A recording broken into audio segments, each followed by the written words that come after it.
இவர் இப்படியே தன்னுடைய காலத்தை வந்து கழிச்சிட்டு வராரு. அப்படி கழிச்சிட்டு இருக்கிற போது இவருக்கு எதிரில் அதிசூரன் அப்படின்னு ஒரு வாழ்பயிற்சி ஆசிரியர் இருக்கார். இவர்கள் 2 பேருமே உறவுக்காரர்கள் தான்.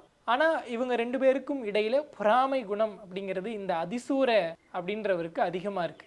என்ன காரணம்னா, இந்த அதிசூரனும் ஒரு வாழ்பயிற்சி ஆசிரியர் தான். ஆனால் அவர்கிட்ட மாணவர்கள் ரொம்ப ரொம்ப குறைவு. எல்லாருமே ஏனாதிநாத நாயனாரைத்தான் தேடி வாழ்பயிற்சி கற்றுக்கொள்ளவும் வேல் பயிற்சி கற்றுக்கொள்ளவும் போவாங்க. அப்படி இருக்கிற போது இவருக்கு வந்து மாணவர்களுடைய எண்ணிக்கை குறைஞ்சிட்டே வரதுனால இவருக்கு அவரை எதிர்த்து வந்து நாம் வந்து இந்த இடத்துல வெற்றியை நிலைநாட்டணும், இந்த அரச குடும்பங்களுக்கு நம்ம வந்து வாழ்பயிற்சியும் வேல் பயிற்சியும் கற்றுக் கொடுப்பது நாமத்தான் இருக்க வேண்டும் அப்படின்னு வந்து இவர் நினைக்கிறார்.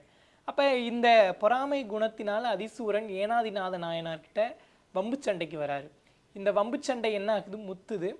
அப்போது என்ன கேட்குறாருன்னா அதிசூரன், என்னை எதிர்த்து நீ வந்து போரிடு, போரில் யார் வெற்றி பெறுறாங்களோ அவர்கள்தான் இனிமேல் அரச குடும்பத்திற்கு வந்து வாழ்பயிற்சி வந்து கற்றுக் கொடுக்கக்கூடிய ஒரு பேராசானாக திகழ வேண்டும்